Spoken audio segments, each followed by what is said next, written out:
Paul et ses compagnons de voyage nous donnent aujourd'hui un guide pour une prédication efficace.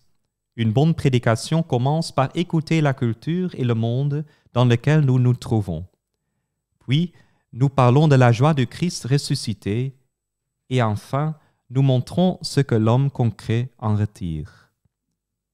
Tout d'abord, Paul prend au sérieux son public et le contexte. Paul et ses compagnons se trouvent dans la synagogue. Ils font mémoire des merveilles de Dieu dans l'histoire d'Israël. Ils parlent de l'histoire de l'Exode, lorsque Dieu a libéré son peuple d'Égypte d'une main puissante. Ils racontent la providence de Dieu dans le désert, la période des juges et enfin la période des rois. Surtout, le roi David est loué comme un homme selon mon cœur. Ainsi, Paul et ses compagnons de voyage voient d'abord le positif dans leur public. En d'autres termes, là où Dieu est déjà présent. Ensuite, Jésus entre en scène. Jésus est le visage du Dieu sauveur qu'ils adorent déjà. Le statut particulier de Jésus est encore confirmé par le fait qu'il a été ressuscité par Dieu après sa condamnation et sa crucifixion.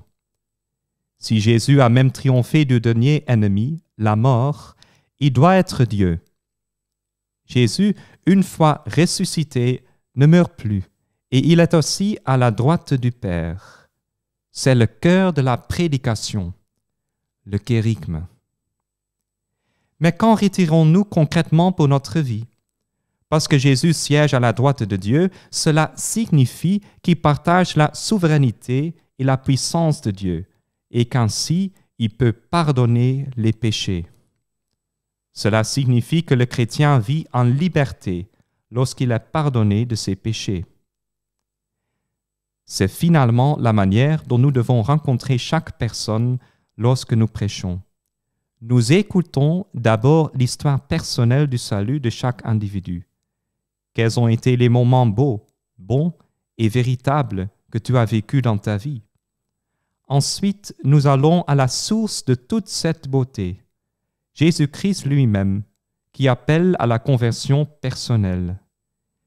Et enfin, nous découvrons que nous avons besoin de son pardon pour vivre dans une liberté encore plus fondamentale.